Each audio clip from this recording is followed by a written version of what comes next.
¿Ya? Eso Sí, es, ¿no? doctora, ya está grabando. Sí, sí, doctor, Ya, ya sabe, gracias. ya. Chicos, pero una cosa, tienen que prestar atención a lo que sus profesores les dicten en las clases, porque las preguntas de los exámenes son como casos clínicos.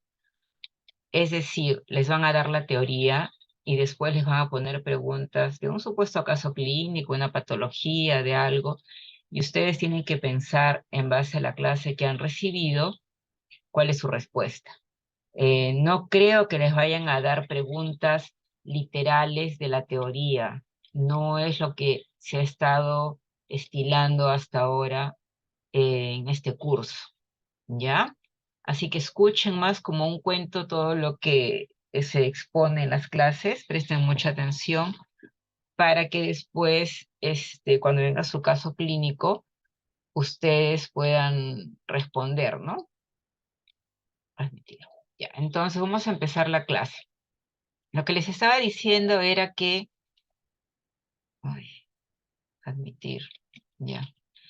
Eh, en la tercera semana de desarrollo, en el saco vitelino, aparecen unas células que se llaman las células germinales primordiales. Estas células germinales o germinativas, que pueden ser masculinas o femeninas, al final de la quinta semana o la cuarta semana, van a estar en las gónadas y se van a convertir en algo que se llama los ovogonios. Admitir a todos, ya. Al final del tercer mes, después de múltiples divisiones mitóticas, estas células, los ovogonios, empiezan a rodearse de unas células que se llaman células epiteliales. Y ahí adoptan el nombre de ovocito primario, que van a crecer en volumen. Y estos ovocitos rodeados por células epiteliales van a formar lo que se llama el folículo primordial. En el quinto mes de gestación, aproximadamente hay 7 millones de ovocitos, pero ya el séptimo mes degeneran varios, o sea, de lo que habían 7 millones ya hay mucho menos cuando llegan al 7 mes de gestación. Al momento del nacimiento, ¿no? Nosotros tenemos que el ovocito primario completa la fase meiótica, no sé si se acuerdan de sus cursos, pero llega solamente hasta la profase, porque el mismo líquido que hay dentro del folículo inhibe a que continúe más la división meiótica y entre en una etapa de descanso que se llama la etapa de diptioteno. Entonces, en una recién nacida, Doctora, dime, disculpe, se quedó en la presentación. No ha pasado diapositiva. sí, Estamos viendo. todavía no estoy pasando, les estoy contando un cuento, así como quien cuenta la Bella Durmiente, la Cenicienta, como un refrescar de lo que ustedes ya conocen, y ahí recién voy a empezar en este momento mi exposición, ¿ya? Pero quiero que se den una idea de dónde es que sale el ovocito y por qué los nombres, porque vamos a empezar la exposición hablando de eso, ¿ya? Entonces, en la recién nacida tenemos más o menos entre 700 a 2 millones de ovocitos, y luego cuando llega la pubertad disminuye tremendamente, ¿no? Entonces, ahora sí, vamos a empezar con la exposición. Ya saben de dónde sale el ovocito, ya saben por qué toma el nombre de folículo primordial, ¿no? Ya saben qué pasó cuando nació, que se quedó en la primera fase, en la profase, perdón, de la primera división meiótica, y que esté en estado de diptoteno hasta que viene ay, se me fue de la cabeza, las mujeres cuando entran en su ciclo menstrual, ¿no? Entonces, cuando llegan a la adolescencia, ahí reinicia ya, o sea, sale de la etapa de diptoteno y se activa otra vez. Entonces, acá les estoy poniendo un gráfico como para que se den cuenta. Este es el ovario. Un ratito. Opciones de puntero, puntero láser. El ovario. Están viendo ustedes el folículo primordial, todo lo que les he comentado hace un rato, el cuento que les narré sobre el folículo primordial. ¿Recuerdan? ¿Se acuerdan lo que les he contado o no recuerdan? ¿O quieren que lo repita? Sí, doctora. ¿Aló? ¿Hay alguien ahí? Sí, doctora. Sí, Me doctora. aparecen esas sesiones espiritistas que uno le pregunta a la bola de cristal, fulano, ¿estás ahí? Ya, entonces, todo lo que hablamos hace un momentito era el folículo primordial, ¿no? Este de acá. Entonces, este folículo primordial salía de Gabriela Romero. ¿De dónde salía? ¿Está Gabriela Romero?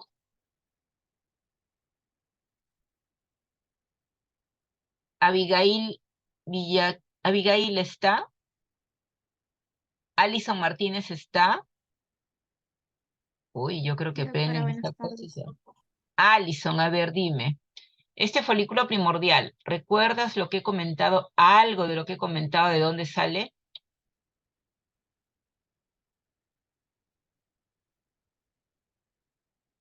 No tengan temor, acá están para aprender. Nadie nació aprendiendo. Doctora, ¿no salía del saco vitelino? Ya, así es. Entonces dijimos que el folículo primordial salía del saco vitelino. En la tercera semana, el saco vitelino aparecen las células germinativas que migran hacia las gónadas y al final de la cuarta o quinta semana se convierten en ovogonios. Estos ovogonios al final del tercer mes, después de múltiples divisiones mitóticas, se rodean de células epiteliales y toman el nombre de folículo primordial, ¿no? Eso es lo que estamos viendo acá en este momento. Posteriormente, esto va a cambiar a folículo primario, luego a folículo dominante, luego a un folículo ya maduro, que es el folículo de Graf, y luego se rompe, sale el óvulo. La zona que queda restante sin el óvulo va a ser el cuerpo lúteo, y si no hay embarazo, degenera hacia un cuerpo albicans. Entonces se resume. Ahora vayamos a la siguiente transparencia. Uy, esta cosa no quiere avanzar.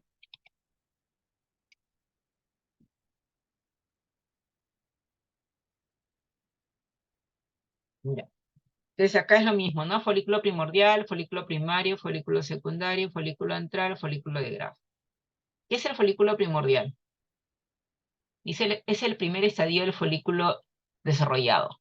Se trata de un folículo formado, ¿no es cierto? Un folículo formado por un ovocito que está rodeado de células de la pregranulosa aplanadas. Células de la granulosa se llaman a las células del ovario. Se forman en el periodo fetal, perdón, de la mujer a partir del tercer mes de la gestación. Entonces, nosotros teníamos más o menos que en el tercer mes de la gestación dice unos 5 millones de folículos primordiales. Una mujer nace con un determinado número de ovocitos y estos conforme pasan los años van disminuyendo hasta que se agotan totalmente en la menopausia. El número aproximado de folículos primordiales al nacimiento dice que es de 1 a 2 millones, ¿no? En la mujer en menopausia ya no hay ningún folículo, es folículo primordial, ¿no? Está su dibujito, el folículo primordial, que era el ovocito con una sola capa de células. El folículo primario. ¿Qué pasa en el folículo primario? En el folículo primario, las células planas que rodeaban al ovocito del folículo primordial se convierten ahora en células cúbicas, ¿no? Con forma de dado, ya no son aplanadas. Entonces, la diferencia entre un folículo primordial que tiene células aplanadas alrededor del ovocito va a ser que en un folículo primario estas células se vuelven ya más cúbicas, ¿no?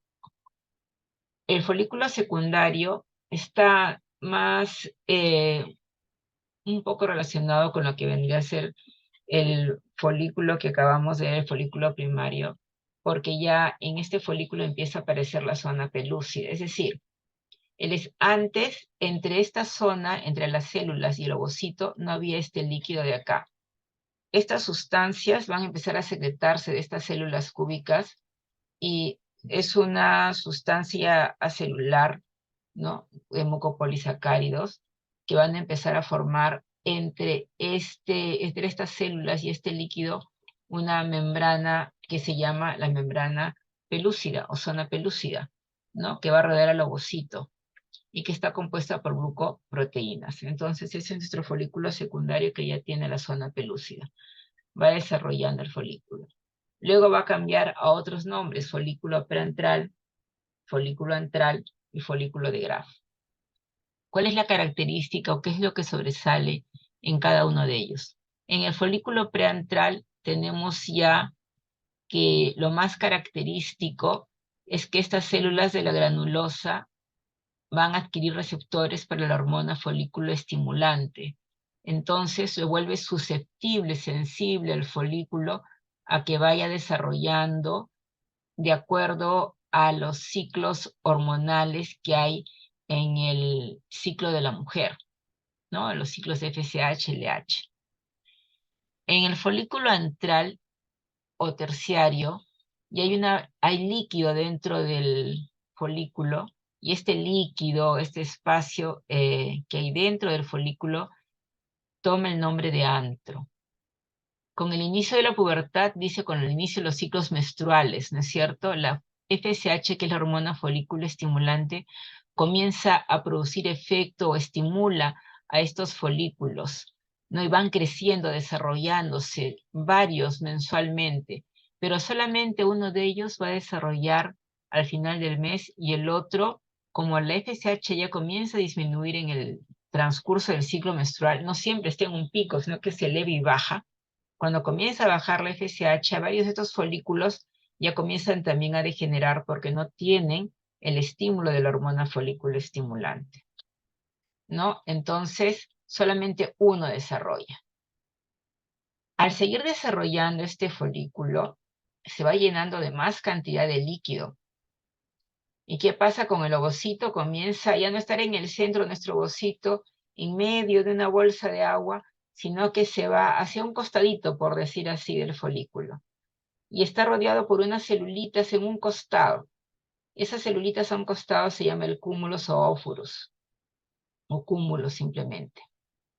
Cuando ocurre el pico de la gonadotrofina en el ciclo menstrual, este cúmulus comienza a secretar un ácido hialurónico que se transforma en un moco, ¿no? Que es el proceso de emulsificación del cúmulus, que es fundamental para la ovulación, ¿no? El moco. Entonces, esto es lo que les comentaba. Nuestro folículo, que antes se acuerdan que este célula ovocito estaba en el centro, bonito, rodeado de una sola capita de célula, comienza a rodearse de agüita, por decirlo así, líquido acá. Como esto es dependiente de la hormona folículo estimulante, el FSH, comienza a desarrollar más células, más líquido, comienza a hacerse grande, pero al desarrollarse va adquiriendo más líquido y va desplazando hacia un costado al ovocito, el cual sigue adherido a su pared celular por esto de acá que es el cúmulus ópurus, que es una cantidad de células, células de la granulosa, que son las que les dije que producían ácido hialurónico o moco al momento de la ovulación. Este es el folículo de Graf, ¿no? Esta es la forma del folículo de Graf. Esta es la forma del folículo antral. O sea, conforme van creciendo, van tomando diferentes nombres. ¿Qué pasa en la ovulación? Cada comienzo del ciclo menstrual dice que comienza con la FSH. Claro, o sea, el pico de FSH es lo que desencadena el ciclo menstrual. Va a estimular a un determinado número de folículos primordiales, ¿no es cierto?, que se van a convertir en folículos primarios. Más o menos dice que 7 días después del inicio del ciclo se pueden detectar varios folículos en crecimiento en una ecografía, que van a medir entre 9 y 10 milímetros. Entonces, en una ecografía, no sé si les ha tocado alguna vez, que dice ovario poliquístico, tiene varios folículos de 10 milímetros. No, no es ovario poliquístico, son sus folículos normales, que si usted le pregunta a la paciente, ¿cuándo menstruó? No, yo he menstruado, hoy estamos 21 menos 6, 15. Y el 15 de agosto empezó mi regla. Es obvio que al día de hoy voy a encontrar yo varios folículos entre 9 y 10 milímetros, porque están bajo el efecto de la hormona folículo estimulante, y en la ecografía voy a encontrar folículos de este tamaño. ¿Ya? Entonces capten bien este concepto de acá. Ahora, estos folículos primarios comienzan a producir ya estrógeno.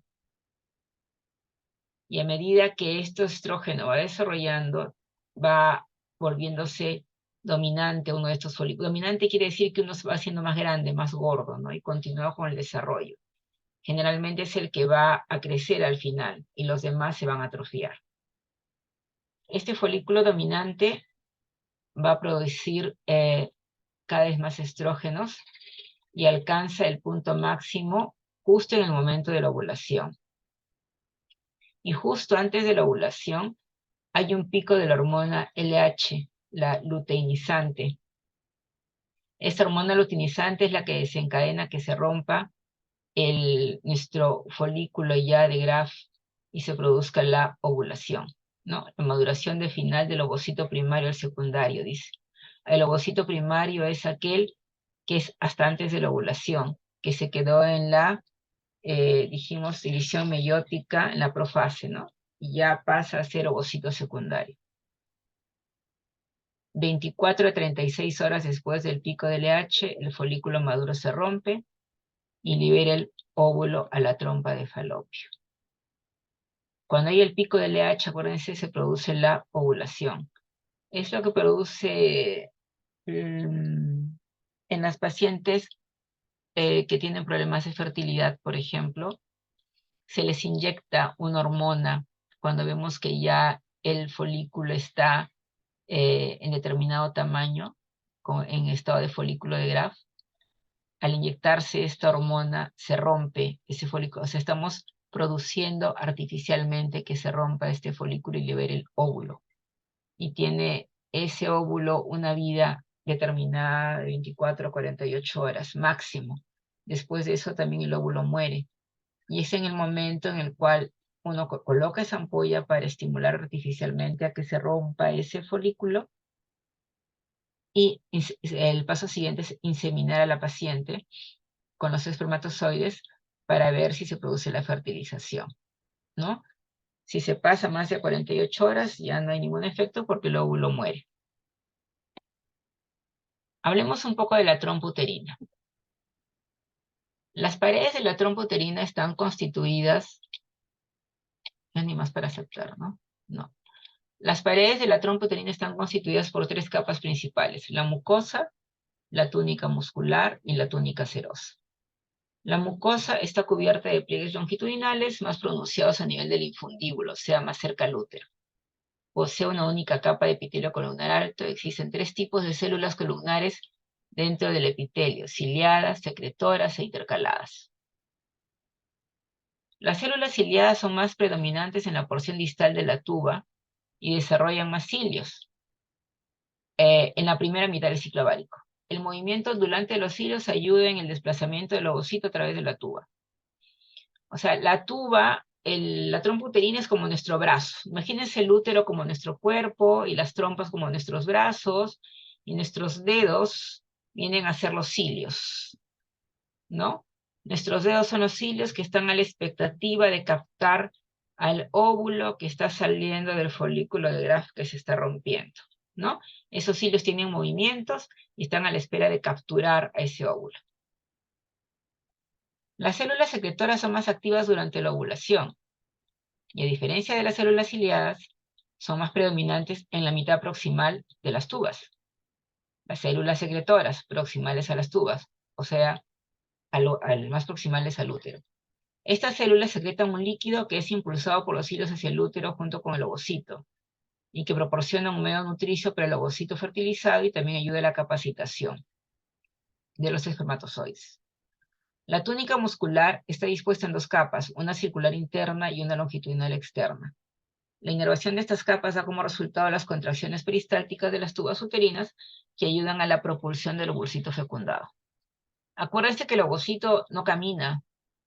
El ovocito se desplaza por contracciones que hay en la trompa uterina. Es diferente al espermatozoide, que sí es móvil, ¿no?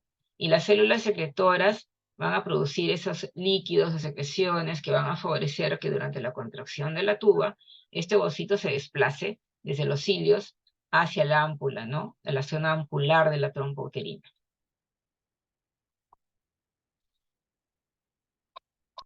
Y ahora,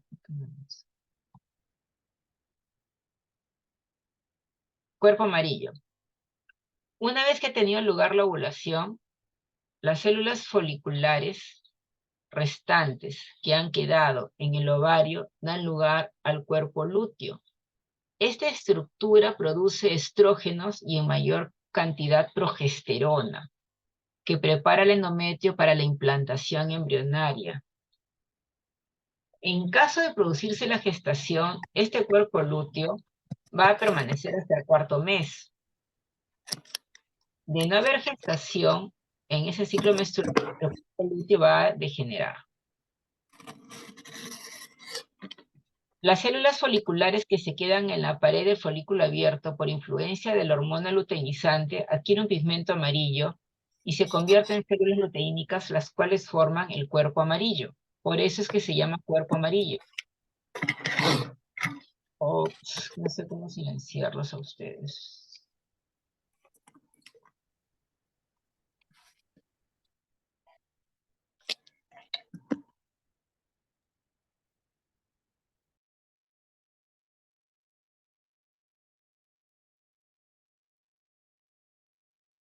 Ya. Entonces, estábamos diciendo que una vez que se produce la ovulación, las células foliculares que quedan dentro del ovario van a producir progesterona que van a preparar al endometrio para la implantación en el caso de que quede embarazada nuestra paciente. Estas células foliculares van a estar influenciadas por hormona luteinizante, se convierten en células luteínicas. La característica es que se pigmentan de color amarillo, por eso es que se convierte el nombre de cuerpo amarillo. La progesterona junto con el estrógeno de las células fecales y el tejido ovárico hacen que la mucosa uterina alcance la fase progestacional o luteínica como preparación para la implantación del embrión.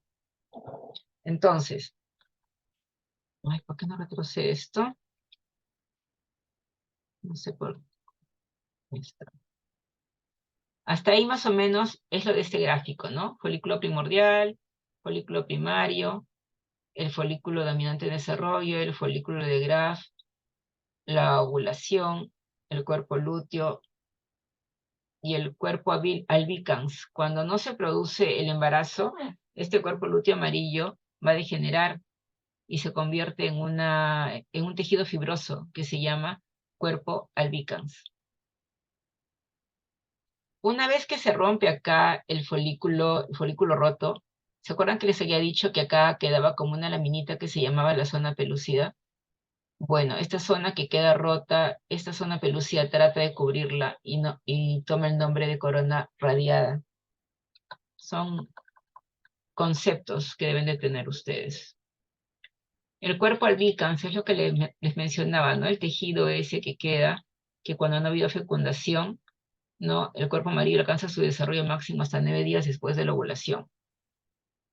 Si después de eso no ha habido una gestación, se degeneran las células luteínicas y se torna fibroso, y recibe el nombre de corpus albicans.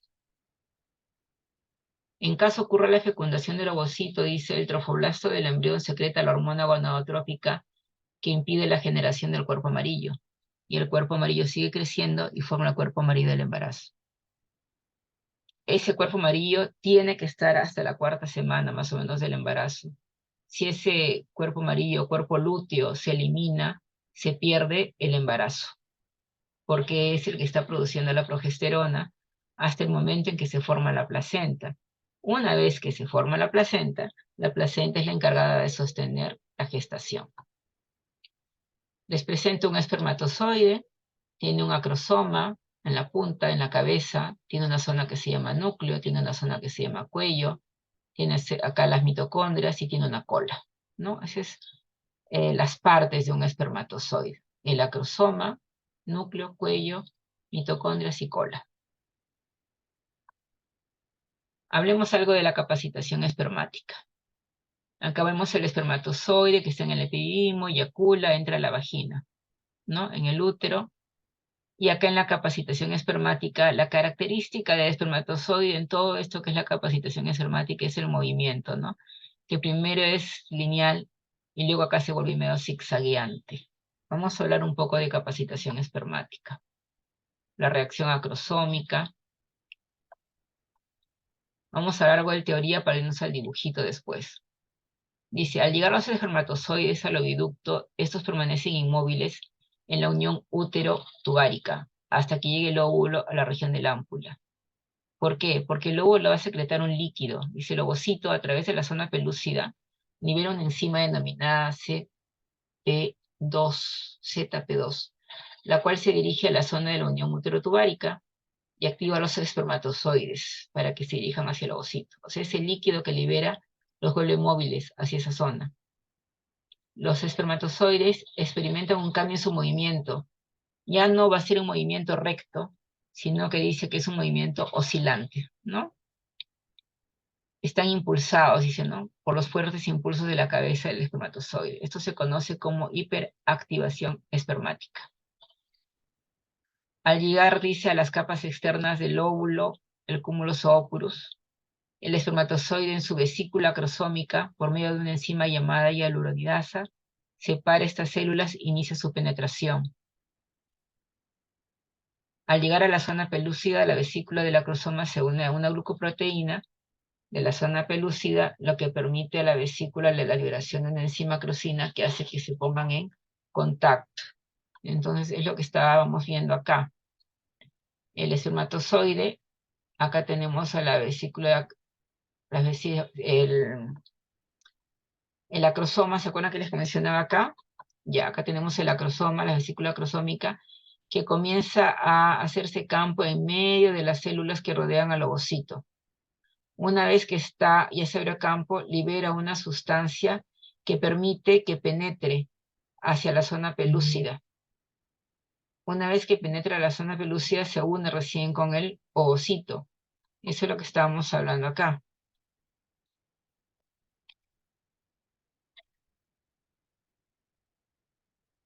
Los espermatozoides sí se experimentan un cambio en su movimiento, se vuelve ondulante, hay una hiperactivación espermática. Al llegar a las capas externas del óvulo, el cúmulus operculus, el espermatozoide en su vesícula cromosómica por medio de una enzima, que es la hialuronidasa, separa estas células e inicia su penetración. Separa las células, separa, está introduciéndose, separando las células. ¿Dónde está esto? En la vesícula cromosómica.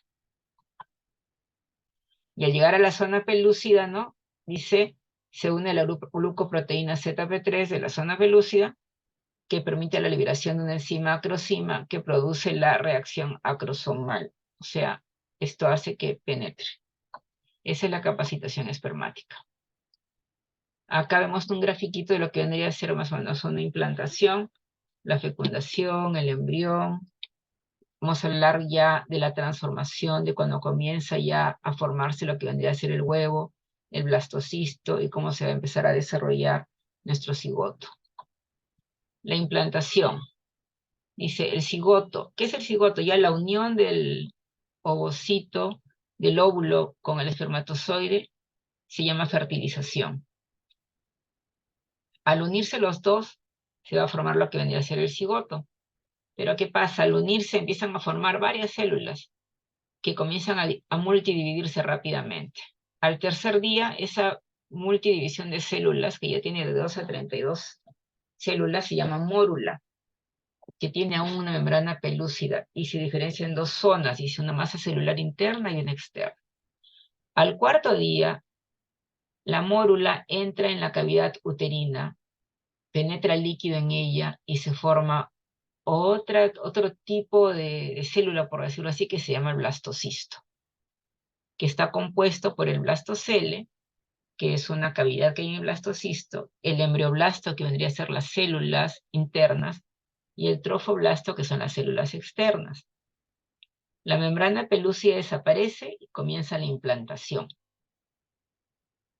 En la mayoría de mujeres la ventana de implantación comienza, dice, desde el día 20 hasta el día 24 del ciclo menstrual. En este momento, si es que ha habido fecundación, el blastocisto tendrá entre unos 6 o 7 días y estará preparado para implantar. Entonces, aquí en un gráfico, porque un gráfico vale más que 1000 palabras, lo que les estaba comentando, cómo cuando se une el óvulo con el espermatozoide, inmediatamente comienzan a multiplicarse varias células rapidísimo, y comienza, si hay más de 12 células, ya a tomar el nombre de mórula, ¿no es cierto? Y luego comienza a tomar el nombre de blastocisto. Este es un blastocisto. Cuando ya la mórula entra, que está en la trompa primero, pasa al útero, cambia de nombre y se llama blastocisto. Pero este blastocisto comienza a llenarse de líquido. Vean esta zona de acá, ya tiene líquido. Entonces este es el blastocele. Estas son las células externas y estas son las células internas que les comentaba hace un momento, ¿no? Trofoblasto y masa celular interna. Esto ya está en el útero. Es más o menos con un gráfico, líneas generales, ¿no? El ovocito, la ovulación, fertilización, el estado de mórula. Ya empieza a entrar al útero y comienza a tomar ya no mórula, sino ya se comienza a llamar blastocisto, ¿no? Y comienza a llenarse de agua. Tenemos las células internas, las células externas, ¿no? Ya se está implantando en el útero. Sobre los días 5 y 6 de desarrollo, el embrión comienza a eclosionar, dice, hasta que se desprende su zona pelúcida. Aquel blastocisto ya está eliminando una capita que tenía, que era como una, imagínense, una membranita que lo protegía. Elimina esa membranita, que es la zona pelúcida, y se queda solo y comienza a implantarse en esto que viene a ser el endometrio, que es la parte interna del útero. Durante esta fase vamos a ver que la zona interna celular, que es esta, es la que se va a poner en contacto con el endometrio. Por eso dice, el embrión busca su posición sobre el tejido endometrial y permanece inmóvil mientras se orienta. De manera que su masa celular interna apunte hacia el endometrio, masa celular interna, para permitir más adelante la adecuada formación de la placenta. La posición del embrión. El trofoectodermo, o sea, la parte externa de nuestro blastocisto, se adhiere al epitelio endometrial y queda unido gracias a la acción de las moléculas de adhesión. Esto sucede 7 días tras la fecundación, cuando el blastocisto ya tiene un diámetro de 300 a 400 micras, que es más o menos el día 20 a 24 del ciclo menstrual. No sé, lo que ustedes van a ver es que comienzan a producirse, reproducirse nuevas células y van cambiando de nombre constantemente y aumentando células, aumentando células. No se estresen, simplemente es cuestión de repasar y repasar varias veces quizás las diapositivas que les voy a dejar y les va a ser familiar, porque dentro de su sílabus les piden lo que es el disco germinativo bilaminar y el tirolaminar. Entonces, hasta lo anterior estábamos viendo ya que el blastocisto ya eliminó su zona pelúcida, la expulsó y se adherió a la parte interna del endometrio, ¿no? Ya como que comienza a darse la implantación. Entonces, la implantación del blastocisto que se inició a finales de la primera semana termina hacia el final de la segunda semana. Ya está, hasta ahí estamos bien. El blastocisto se encuentra parcialmente incluido en el tejido estromendometrial en el día 8, parcialmente incluido en el endometrio, o sea, no ha penetrado totalmente, está en la parte superficial. Y se va a diferenciar en 2 capas, dice. Una capa interna de células mononucleadas, que es el citotrofoblasto, que vendría a ser este verdecito de acá, este verde claro, el citotrofoblasto, ¿no? Que posteriormente este citotrofoblasto me va a dar a 2 células que son el epiblasto y el hipoblasto, ¿no? Que justo acá está el epiblasto y acá abajito está el hipoblasto. ¿Se dan cuenta, no? Hipoblasto y epiblasto. Epi en azul y hipo lo que está acá. Y todo esto viene de esto de acá, que es el citotrofoblasto. Citotrofoblasto, hipoblasto, epiblasto. Y otro que vendría a ser acá, la parte multinucleada, que es el sitio trofoblasto. Este es el día 8. El día 9 de desarrollo aparece en el sincitio trofoblasto, que es la parte de acá, espacios aislados, lagunas. Se llama por eso zona lagunar, periodo lagunar se le llama. El sincitio trofoblasto produce la hormona gonadotrofina coriónica, que pasa a la sangre materna a través de estas lagunas. día 9 de desarrollo. Entonces, si se dan cuenta, recién a partir del día 9 se van a empezar a producir las gonadotrofinas coriónicas. Por eso es que algunas mujeres que están embarazadas se hacen su unidad beta para saber si están gestando al tercer, cuarto, quinto día de haber tenido una relación sexual que ellas consideran riesgosa, y el resultado obviamente va a ser negativo, porque todavía no están en el periodo en el cual se está produciendo la hormona gonadotrofina coriónica. El polo embrionado, o sea, el polo opuesto, ¿no? Dice, en el polo embrionado, células aplanadas que se originaron en el hipoblasto forman la membrana exocelómica, membrana de Hauser, ¿no? Que reviste la superficie interna del citotrofoblasto. Esta membrana, junto con el hipoblasto, constituyen el revestimiento de la cavidad exocelómica o saco vitelino primitivo. ¿No es cierto? Acá está la membrana de Hauser con el saco vitelino primitivo.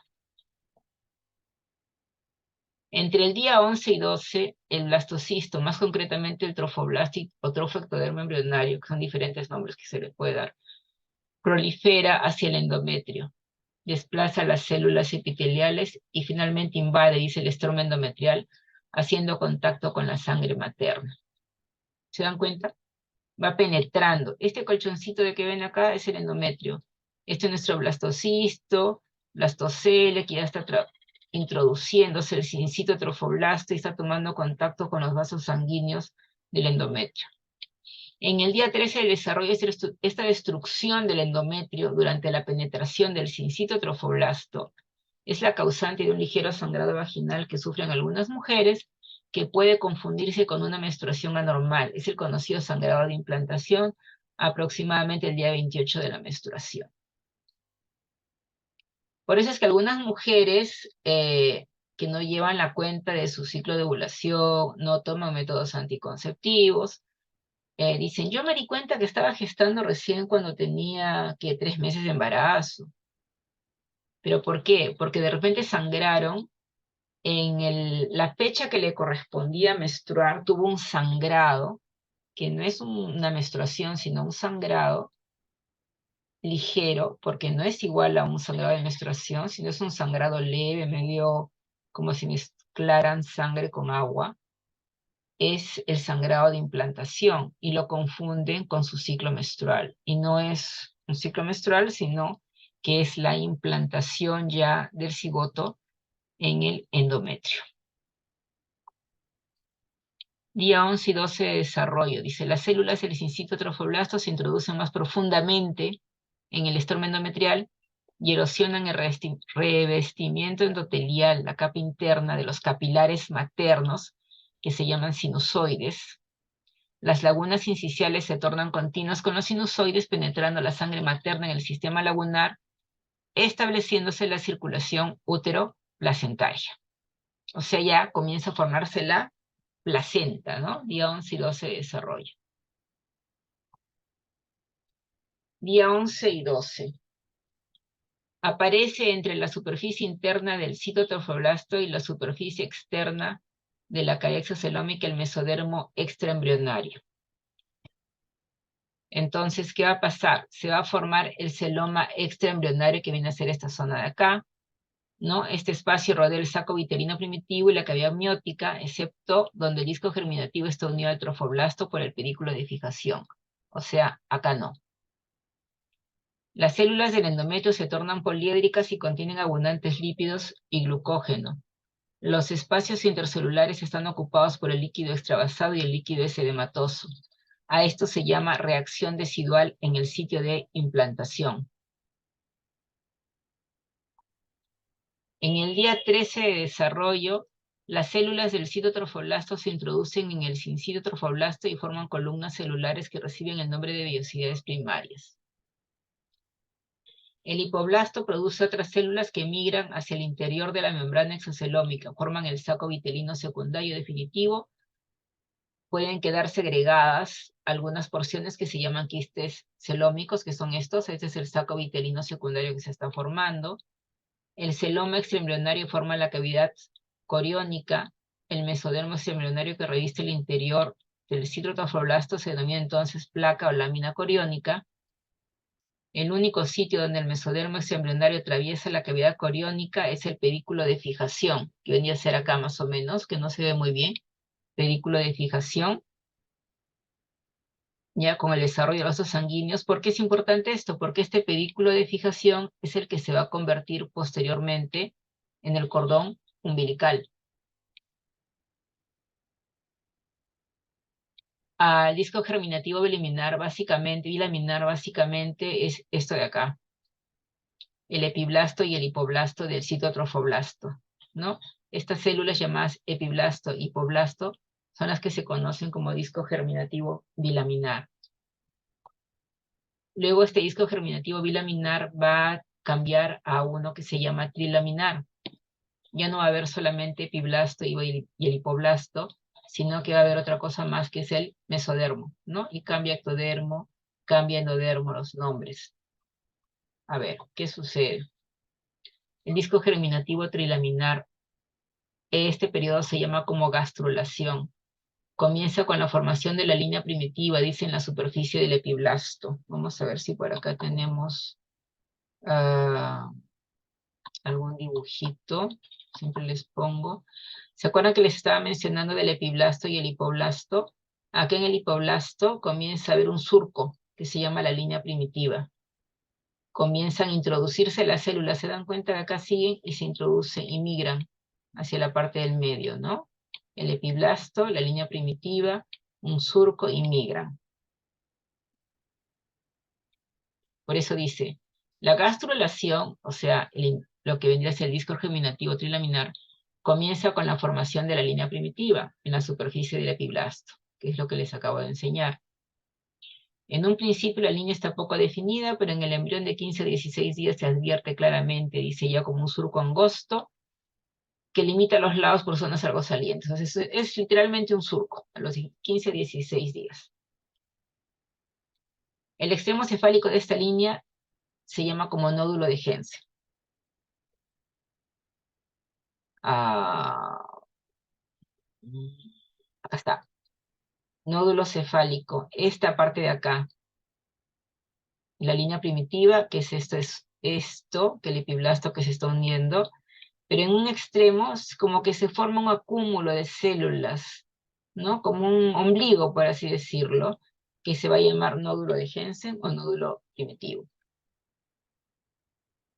Entonces, el extremo cefálico de esta línea, el nódulo primitivo de Hensen, es la zona ligeramente elevada alrededor de la fosita primitiva. Las células del epiblasto migran hacia la línea primitiva. Las células del epiblasto migran hacia la línea primitiva. Las células del epiblasto migran hacia la línea primitiva, que es esta.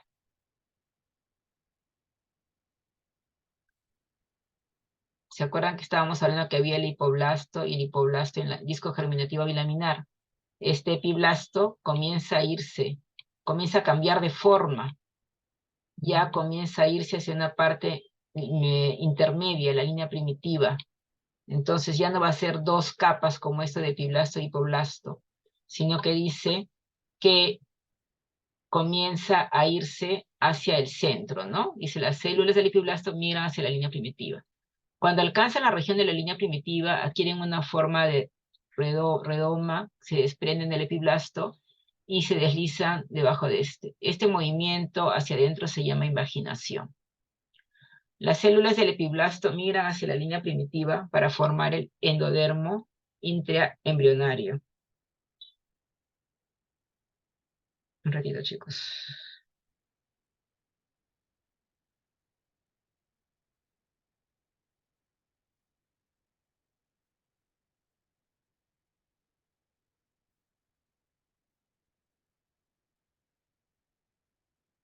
Ya.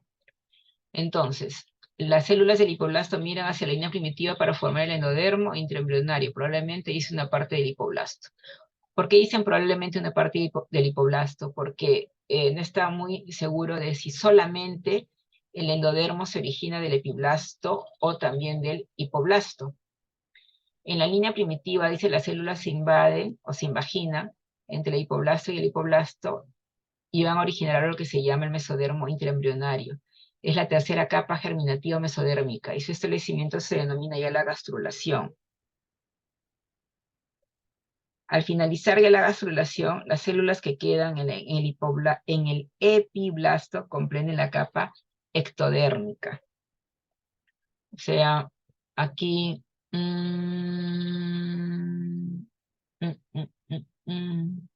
tenemos acá cavidad amniótica, epiblasto, hipoblasto, saco vitelino. Acá tenemos ya la línea primitiva, ¿no? Con su nódulo de Jensen, si le dan cuenta, el epiblasto. Acá tenemos ya el endodermo, lo que les decía hace un rato, la capa ectodérmica, el epiblasto, el blastocele. No sé si tengo otro dibujo por acá para que lo vean mejor. Ya no, acá les voy a dar al final todo mejor. La evolución del material cordal. Dice la notocorda, es decir, del eje principal del embrión alrededor del cual se formará todo el esqueleto axial, ¿no? Se da en los días 16 a 21. A la vez de la gastrulación y que la formación y extensión del mesodermo. El material cordal se forma a partir de las células del epiblasto que se introducen en el nódulo de Jensen. El material cordal se forma a partir de las células del epiblasto que se introducen en el nódulo de Jensen. ¿Se acuerdan el nódulo de Jensen que estaba a la cabeza de la línea primitiva? Todo el material que entra del epiblasto por ahí va a ser lo que va a formar la notocorda. Avanzan, dice la zona craneal. Las primeras que se introducen por el nódulo avanzan en dirección craneal y se paran junto antes de la membrana bucofaringea. En esta posición constituyen la placa procordal. Estas células están unidas por mesodermo subyacente. Las inducciones son las responsables de la formación de la cabeza, sobre todo de la gran parte del encéfalo. Línea primitiva, acá, de la gastrulación. ¿Por qué es importante esto de la gastrulación? Habíamos dicho que tomaban diferentes nombres conforme iban introduciéndose las células, ¿no? Dijimos, las células del hipoblasto emigran hacia la línea primitiva para formar el endodermo, ¿no? Entonces, acá tenemos en amarillo el mesodermo, en rojito el ectodermo, y este es el endodermo. Entonces, el endodermo se originaba de las células del epiblasto que migran hacia la línea primitiva para formar, dice, el endodermo, ¿no? Luego dijimos, en la línea primitiva las células se imaginan entre el epiblasto y el hipoblasto y se denomina mesodermo, que es lo amarillito, ¿no? Las células que se invaginaban entre los dos formaban el mesodermo. Y al finalizar, las células del hipoblasto que quedaban eran el ectodermo. Acá, la línea primitiva, epiblasto, se introduce, forma el mesodermo, ¿no? Lo que va a quedar arriba es el ectodermo y abajo es el endodermo. ¿Por qué son importantes estas células? Porque cada una de ellas nos va a dar lugar a diferentes tejidos, diferentes órganos. Por ejemplo, aquí del endodermo tenemos el epitelio de revestimiento y también glandular del tubo digestivo, del hígado, vías biliares, páncreas, vías respiratorias, la vesícula, la uretra, la próstata, tiroides, paratiroides, timo, células de las líneas germinales de los ovocitos y espermatozoides, ¿no? Del endodermo. De acá de las amarillitas, que es el mesodermo, el esqueleto, la musculatura, tejido conectivo, aparato cardiovascular y renal. Y de acá del ectodermo, tejido nervioso, epidermis y sus derivados como el cabello, uñas, ¿no? Esmalte dental. Evolución del material cordal, dice. Material cordal viene a ser todo lo que pasó por el nódulo de Jensen. En el día 17 dice a continuación, esto ya más es teoría, como para que ustedes lo fijen. A continuación se introducen otras muchas células en dirección craneal y avanzan hasta la placa sin llegar a tocarla. A medida que se introducen y acumulan van formando el tubo o conducto cordal. Todo esto pasa entre la cavidad amniótica y el saco vitelino. En el día 18 comienza a fusionarse por algunas zonas el material cordal con endodermo subyacente, dejando pequeños agujeritos, y el disco embrionario se alarga y simultáneamente se ensanchan por la región cefálica. El día 19 ya el tubo pasa a llamarse canal cordal, la fisura se hace continua y el endodermo se interrumpe. El día 20 el canal cordal se aplana y se forma la placa cordal. En este punto la línea primitiva ya desapareció, o sea, en el día 20 ya desaparece. La evolución del material cordal. El día 21 la placa se independiza, el endodermo se reconstruye y se forman las notocordas aisladas. La notocorda constituye el esqueleto axial mesenquimatoso primario del embrión. Día 21. El conducto neuroentérico comunica temporalmente la cavidad amniótica y el saco vitelino. La línea primitiva y el nódulo de Jensen, o nódulo primitivo, va retrocediendo y todo queda cubierto por ectodermo. La línea primitiva acaba por desaparecer. Si no se cierra el nódulo de Jensen, se forman teratomas acrocoxigios, mezclándose el tejido de las 3 hojas y apareciendo tumores, ¿no? Entonces, si en el día 21 no se produjo la secuencia que debía producirse en la placa cordal, tenemos los niños con malformaciones que aparecen con teratomas acrocoxigios, ¿no es cierto? Entonces uno se da una idea aproximadamente, bueno, si este niñito nació malformado, ¿qué pasó? Hubo una alteración en el día 21 en la evolución del material cordal.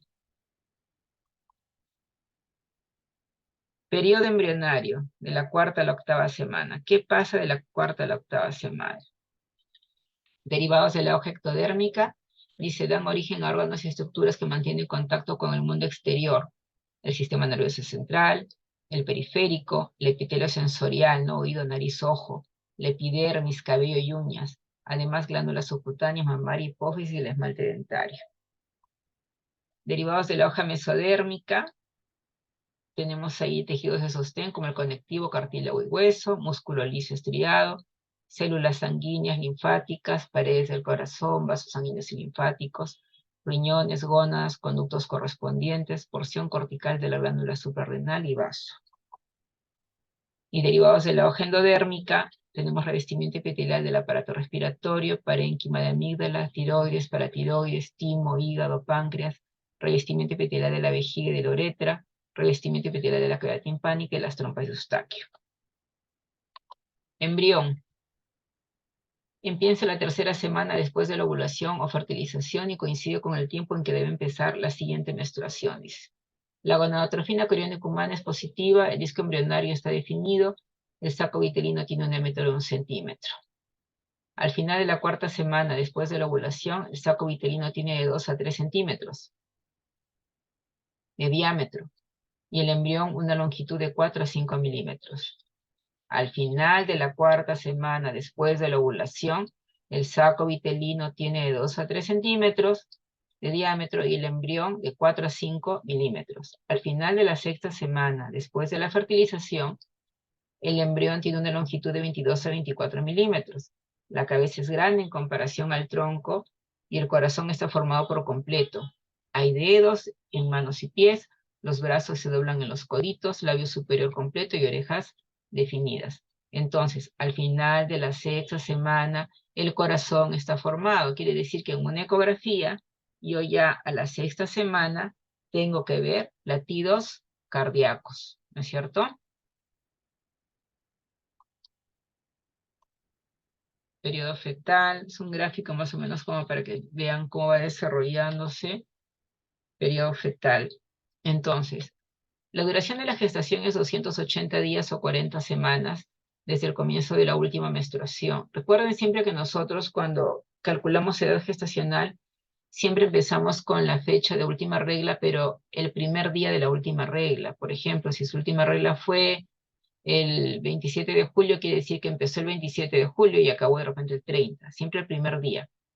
Entonces, la duración de la gestación es 280 días o 40 semanas desde el comienzo de la última menstruación, o de manera más exacta, 266 días o 38 semanas después de la fecundación.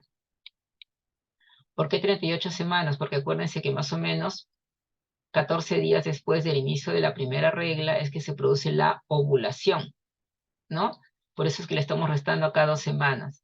Acá 40 semanas desde el primer día de la regla y 38 semanas contando desde la fecundación.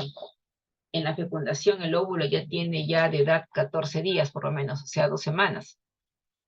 8 semanas después de la fertilización o 10 semanas después de la aparición del último periodo menstrual, periodo fetal, ¿no? 8 semanas después de la fertilización o 10 semanas luego de la aparición del último periodo menstrual.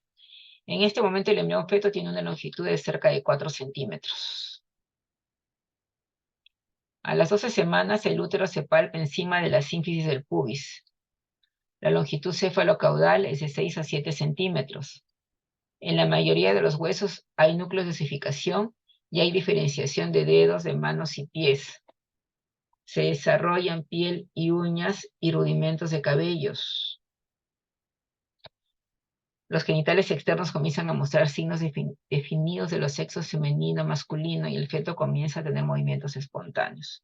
Entonces ustedes más o menos en una ecografía de repente y a las 16 semanas ya pueden ver con claridad qué sexo es, ¿no? A las 16 semanas, al final de las 16 semanas, la longitud coronocaudal es de 12 centímetros y pesa 110 gramos.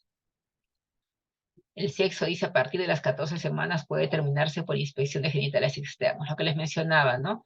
14 semanas, si es un buen ecografista, ya a las 16 semanas les pueden decir con certeza qué sexo es. A las 20 semanas pesa alrededor de 300 gramos. El peso comienza a incrementarse en forma lineal, la piel es menos transparente. Cuando ustedes tienen un feto prematuro, si ustedes entran y ven un poco en YouTube, ven un poco de imágenes, se van a dar cuenta que es transparente. Ustedes pueden ver el cuerpo del feto transparente. La piel no es como nuestra piel, que vemos una piel, no vemos nada. La piel del feto prematuro es transparente. Ustedes pueden ver a través de la piel los órganos del feto. Por eso dice acá, la piel es menos transparente. 24 semanas. Al final de esta semana pesa 630 gramos, empieza el depósito de grasa, se desarrollan los conductos alveolares, se reconocen cejas y pestañas. Los conductos alveolares quiere decir que se está desarrollando el pulmón recién de este feto. Los alveolos pulmonares. A las 28 semanas, al final de esta semana, la longitud coronocaudal es de 25 centímetros y pesa 1100 gramos. La piel está cubierta por vermis gaseoso, o sea, por grasa, ¿no? A las 28 semanas aparece lo que se llama la reactividad cardíaca, ¿no? La reactividad cardíaca quiere decir que este corazón acelera o desacelera los latidos cardíacos dependiendo del estímulo. Antes no, antes era un ritmo cardíaco homogéneo, independiente si se estimulaba o no se estimulaba. La reactividad cardíaca para nosotros es importante porque nos sirve para ver si este feto está bien o no. ¿Qué cosa es la reactividad cardíaca? Con un ejemplo. Imaginémonos que ustedes van por la calle, van con su mochila, en su mochila tienen su laptop, en su mochila tienen, qué sé yo, su estetoscopio, están saliendo del Rebagliati de su clase en la noche, porque se quedaron a ver un parto, y de repente, que Dios no quiera, toco madera, los asalta alguien con un revólver. Y dicho sea de paso, tienen que cuidar sus celulares en la puerta de Rebagliati, porque sí, a veces se arranchan celulares. Si a ustedes les pasa esto, ¿qué va a pasar con su corazón en ese momento? Se va a acelerar por el miedo, por el susto, por la impresión, por la novedad. El corazón comienza a acelerarse a 1000 por hora, ¿no es cierto? Esa es una reacción natural de una persona que está sana. El corazón se acelera por el estímulo. Pero si ustedes están a medio morir, en un estado terminal, en la UCI, ya desahuciados, cualquier estímulo que les produzca, su corazón no va a acelerar. Al contrario, en la UCI les ponen medicamentos para mantenerlos estables. Ya no es reactivo ese corazón, porque ese corazón está enfermo, ese feto está enfermo, no reacciona. Entonces, la reactividad cardíaca nos sirve para ver que ese feto está sano, que es reactivo, que reacciona a un estímulo. Si no reacciona, quiere decir que algo está mal ahí. Puede ser un retardo de crecimiento intrauterino, puede ser un oligohidramnios, que dice que no hay líquido, puede ser un feto malformado, que no ha tenido un control adecuado, no se ha hecho una ecografía morfológica y no sabemos si está bien formado o no.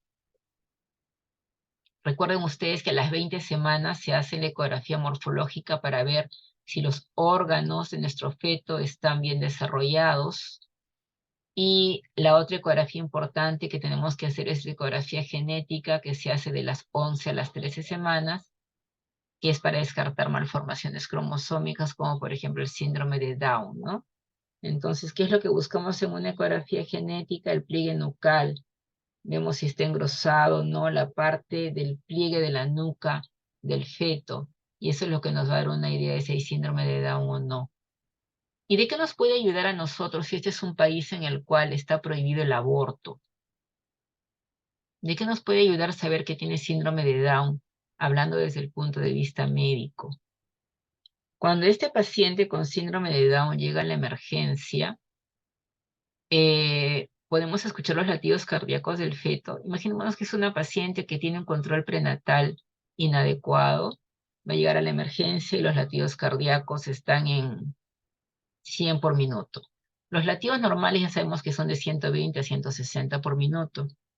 Menos de 120 latidos ya es para darnos un poco de preocupación, y menos de 100 obviamente ya es una bradicardia fetal. Pero esta paciente que no tiene un control prenatal adecuado llega a la emergencia sin una ecografía genética, y en una emergencia es más sin ninguna ecografía, y llega con 100 latidos por minuto y con 38 semanas de embarazo. Inmediatamente el médico, si lo considera como una bradicardia fetal, lo va a operar. Va a entrar de frente cesárea como sufrimiento fetal agudo, bradicardia fetal, y cuando operan encuentran que es un síndrome de Down. La característica del síndrome de Down es que tiene bradicardias, o sea, sus latidos cardíacos son bajos y permanecen a veces bajos y a veces no son reactivos.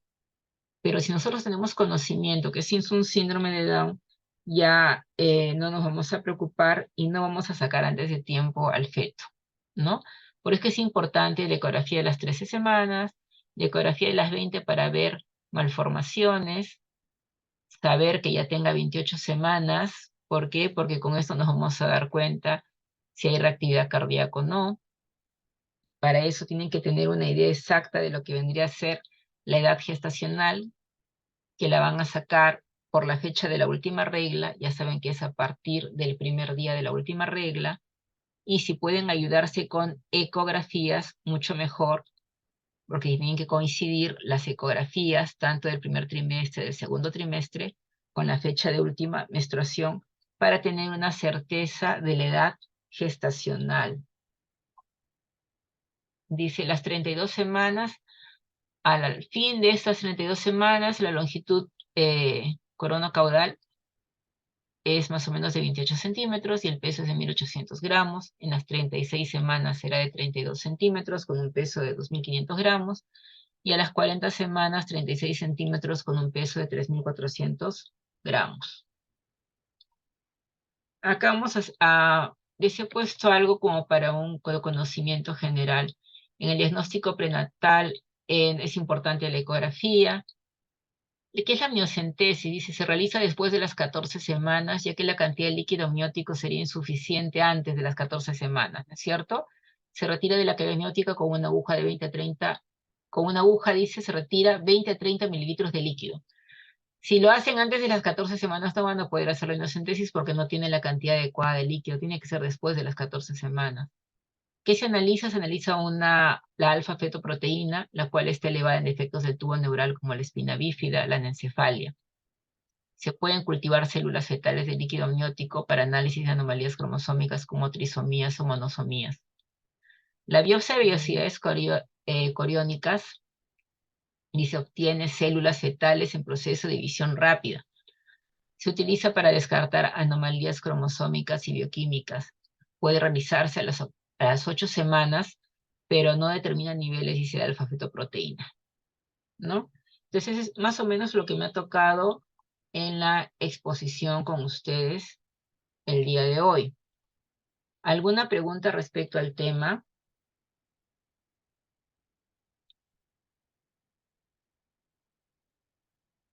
Entiendo que el tema es un poquito largo. Mm, no se asusten, simplemente repásenlo, vean los gráficos, vean los dibujitos, eh, porque básicamente me he basado mucho en gráficos como para poderlos orientar, ¿no? Recuerden que nosotros tenemos nuestros folículos, la zona pelúcida que estábamos hablando aquí, que se rompe ya en el folículo de Graf cuando eclosiona, queda acá la corona radiada, ya no la zona pelúcida, sino esa zona pelúcida va a querer forrar esa zona que se rompió y va a querer formar la corona radiada, ¿no es cierto?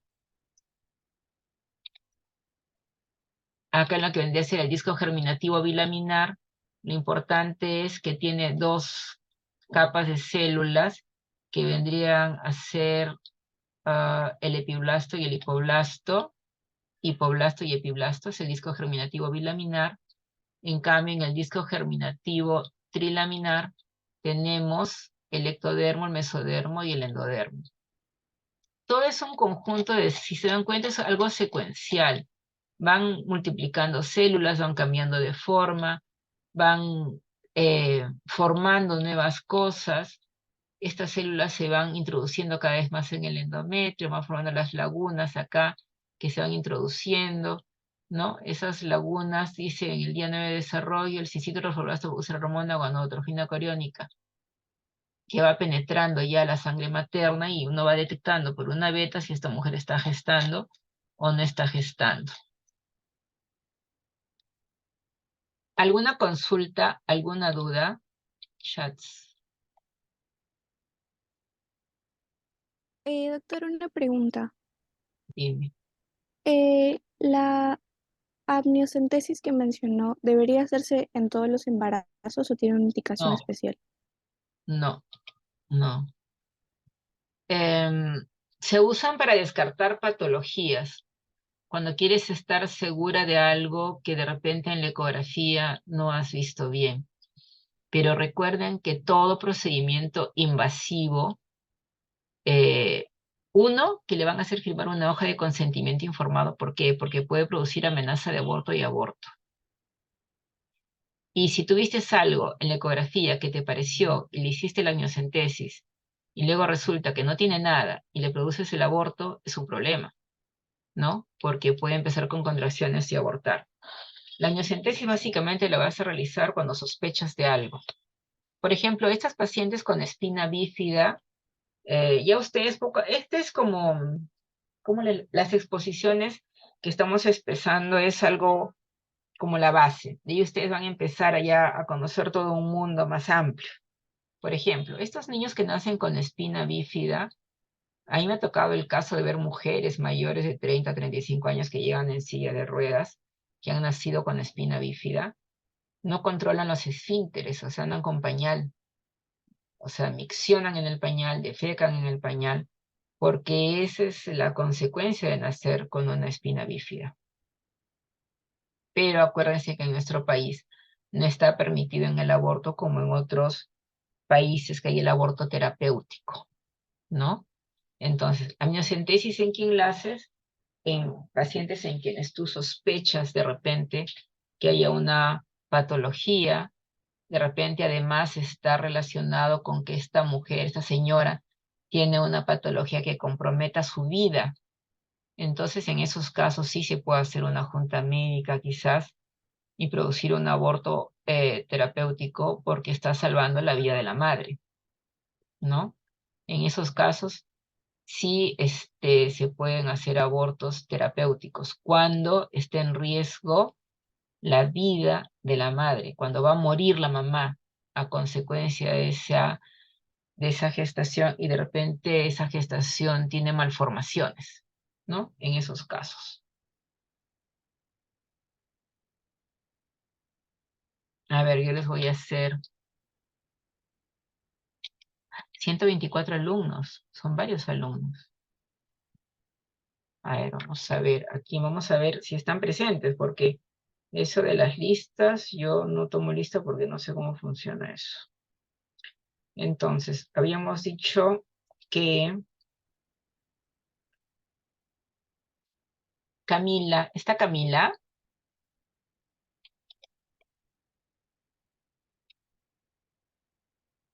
No está. Camila Díaz no está. Ah, sí estoy, doctora. A ver, Es Camila, que dime. hay dos Camilas. Ya. A ver, ¿qué Camila me ha contestado?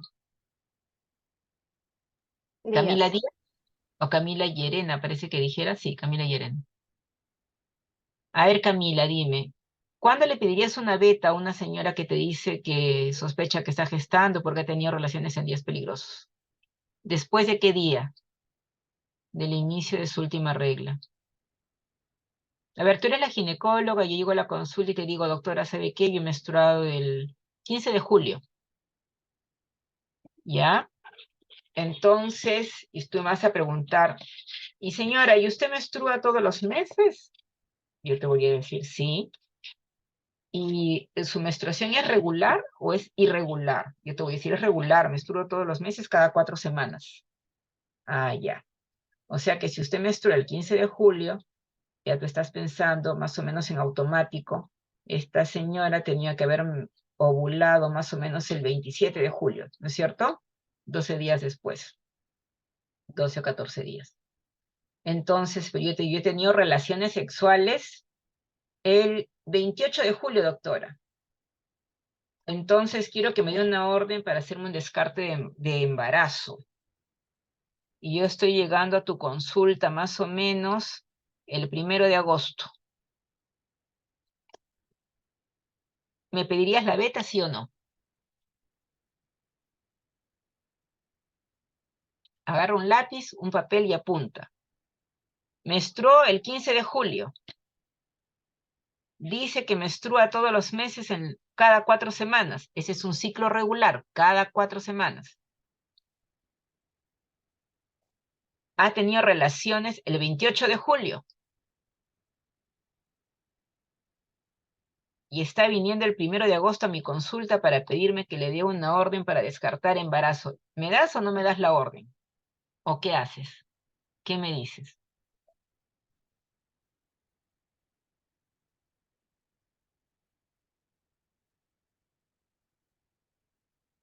Camila, ¿estás viva? Camila, Sí, doctora. a ver, habla lo que sea, engáñame.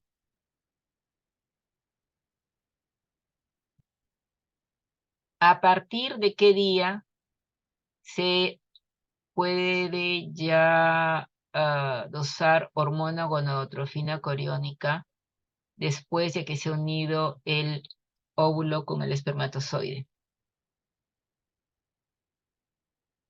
A partir de la tercera semana. Del día 9, ya que se unió, ¿no es cierto? Entonces, si después del día 9 que se unió el espermatozoide con el ovocito, recién puedo ver la beta, 9 días después de que se unió el ovocito con el espermatozoide, recién puedo ver yo esbozos de beta. Entonces, ¿qué me dirías? ¿Me darías la orden?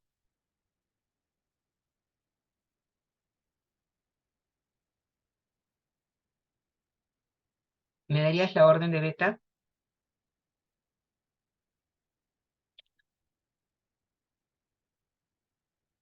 Solo hay 2 respuestas, sí o no. Del piso no pasas.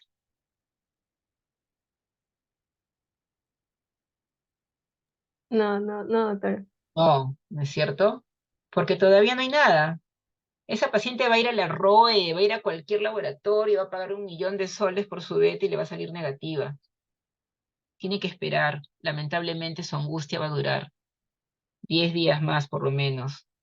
28 de julio, 10, 38, yo esperaría 7 de agosto, teoría debe empezar la beta.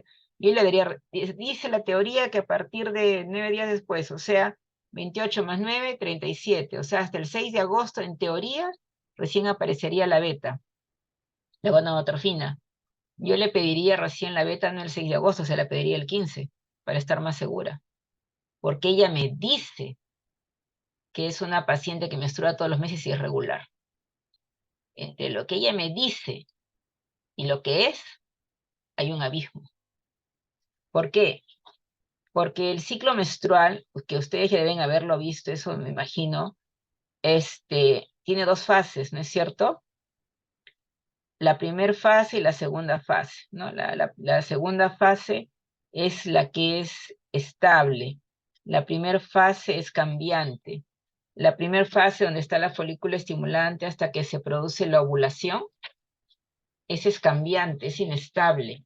O sea, puede ser que la paciente ovule después de 12 días del primer día de la última regla, puede ser que ovule después de 15 días, pero después de la ovulación, desde el momento que se produjo la ovulación hasta la siguiente menstruación son 14 días, son días fijos, la segunda fase, ¿no? Entonces, por eso es que hay que darle un rango siempre a la paciente para que la beta salga positiva, negativa y salga certera. Porque si no, son las pacientes que luego vienen a reclamar y dicen, me pidieron un examen de beta, salió negativo, pero yo estaba gestando. Qué mal médico, ¿no? Y yo estaba embarazada, doctora. Pero no es eso, sino que se hizo el descarte muy temprano. Entonces, todo lo que hemos estudiado en embriología ahorita, todo lo que han visto, tienen que rescatar las cosas que ya como médicos les va a servir. Por ejemplo,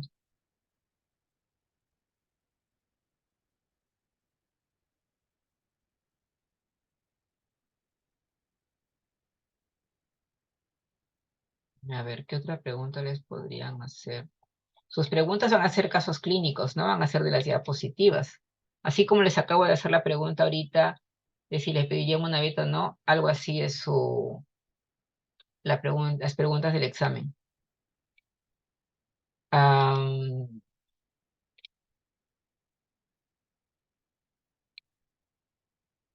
Ya, por ejemplo, les puede venir en el examen de repente, si tienen una paciente, ah,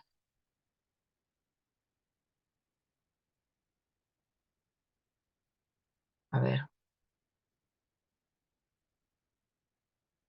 paciente que tiene un control prenatal inadecuado, que llega a la emergencia con,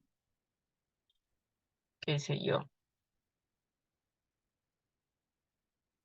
con bradicardia fetal, ¿no? Y tiene 36 semanas, no tiene ninguna ecografía. Le hacen una ecografía, el líquido amniótico está bien, el peso es el adecuado para la edad gestacional según la fecha de última regla, tiene bradicardia fetal, ¿no? ¿Qué pensarían ustedes? ¿Pensarían ustedes que puede ser un síndrome de Down? ¿Pedirían un monitoreo fetal? Am,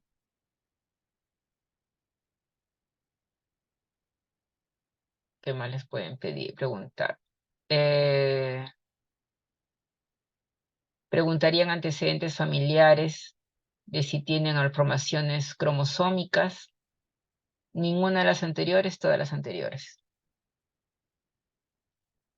Algo así les venía el examen. Recuerden siempre que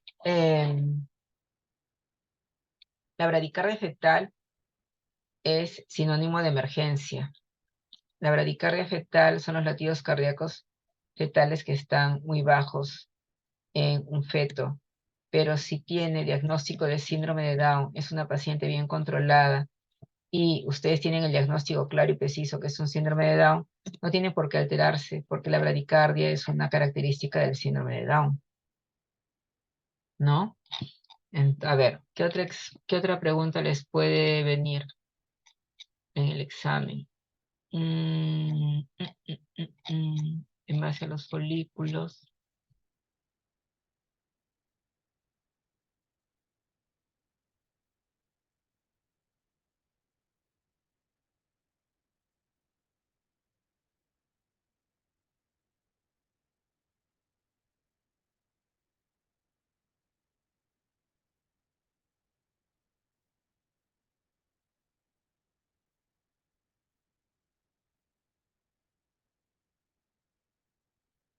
A ver, paciente que llega a la emergencia con un dolor pélvico.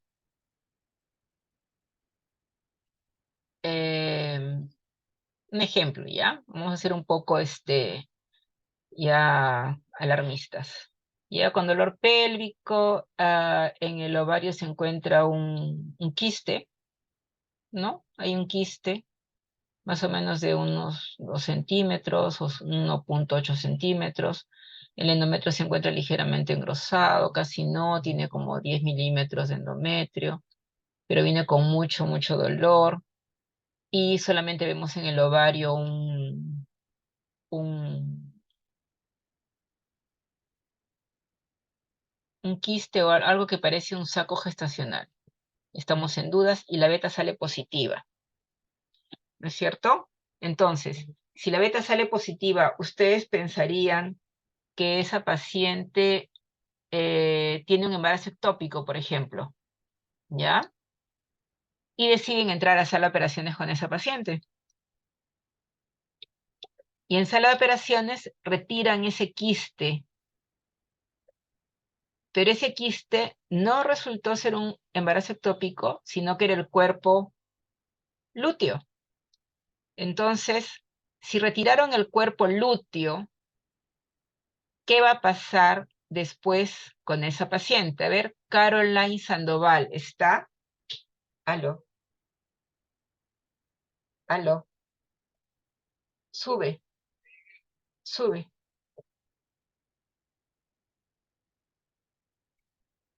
Espérame abajo.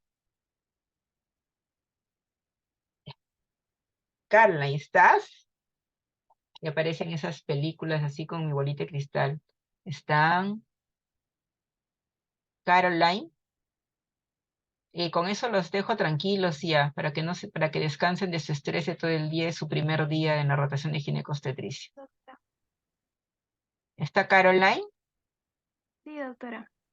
Caroline, ¿qué pasa con esa paciente que yo le he retirado el cuerpo lúteo? Me confundí, no era un embarazo ectópico y le saco el cuerpo lúteo.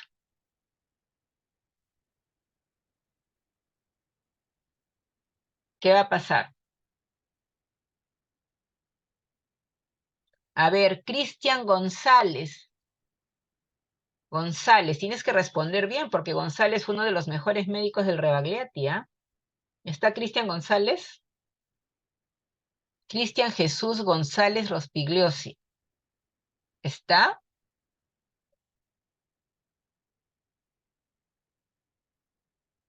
Ausente. Sí está, doctora, pero está por chat. ¿Está qué? Creo que su audio está mal, escribió por el chat del... Ya. A ver, chicos, ¿qué dijimos del cuerpo lúteo? El cuerpo lúteo es el que sostiene el embarazo hasta el 4.º mes. Repasen las transferencias. A partir del 4.º mes ya se forma la placenta.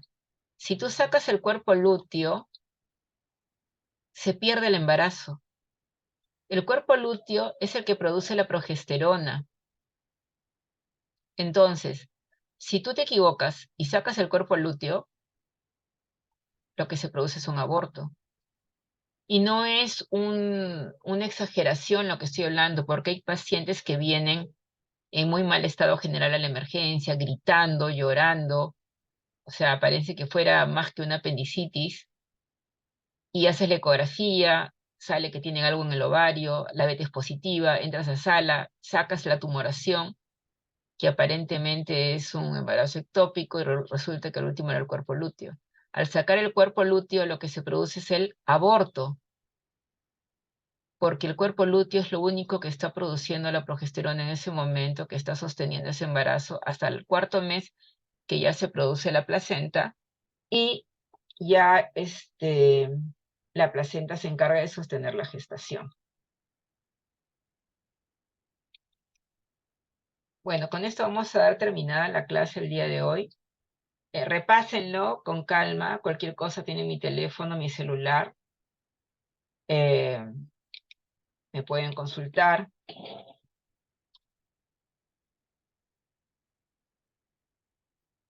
Él les he mandado a mi teléfono. Cualquier cosa me consulta. Doctora, pero en ese caso, entonces, ¿qué es lo que le está produciendo ese dolor exacerbado a la paciente? Tenemos pacientes que vienen con infección pélvica, ¿no? Vienen con infección pélvica y aparte tienen embarazo. O vienen con un problema de litiasis renal y embarazo. El cólico de la litiasis renal es una cosa muy exquisita, es un dolor que llegan dobladas en 4. O una infección pélvica, hay infecciones pélvicas muy severas que llegan con líquido hasta la parte de la cápsula de Gleason del hígado, pero sin embargo no sé cómo, porque la naturaleza, o sea, en medicina 2 más 2 no es 4, y llegan embarazadas. Y entran a sala. ¿Por qué? Porque uno es la presión de la paciente que se desmaya por el dolor, hace un reflejo vago-vagal por el dolor, se desmaya. En ese momento todo es un caos, entran a sala y era simplemente otra cosa, una infección pélvica, pero no era un embarazo ectópico. O a veces es un cuerpo lúteo hemorrágico, o sea, el cuerpo lúteo sangra, se está gestando, pero el cuerpo lúteo está sangrando y le produce dolor. Y hay pacientes que son intolerantes al dolor. En esos casos, cuando realmente identificamos que es un embarazo y tiene un cuerpo lúteo hemorrágico, lo que se hace es simplemente observarla, se le da algo para el dolor y se observa.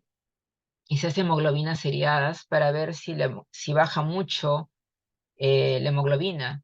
Generalmente se estabiliza y quedan ahí, pero el primer día del dolor hay que hablar mucho con la paciente, tranquilizarla, ¿no? Y quede estable.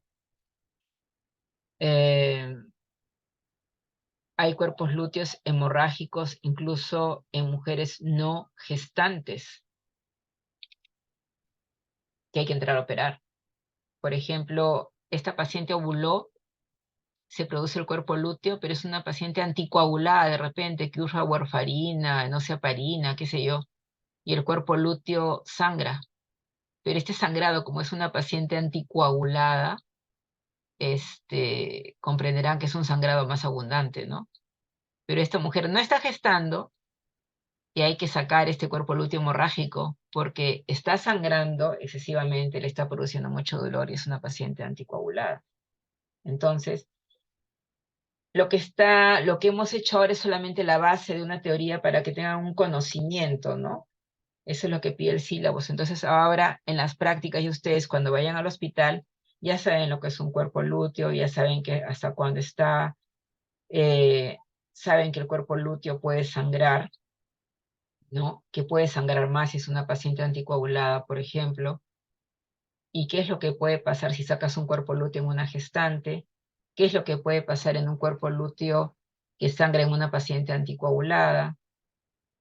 Entonces ya poco a poco, durante toda esta rotación que recién han empezado el día de hoy, ustedes van a poner en práctica todo lo que hemos repasado a grandes rasgos, porque este tema es muy extenso y hay mucho más cosas de las que hemos mencionado el día de hoy, ¿no? Pero el tiempo no da y aparte hacerlo más extenso es hablarles más rápido, enredarlos más y que no entiendan nada.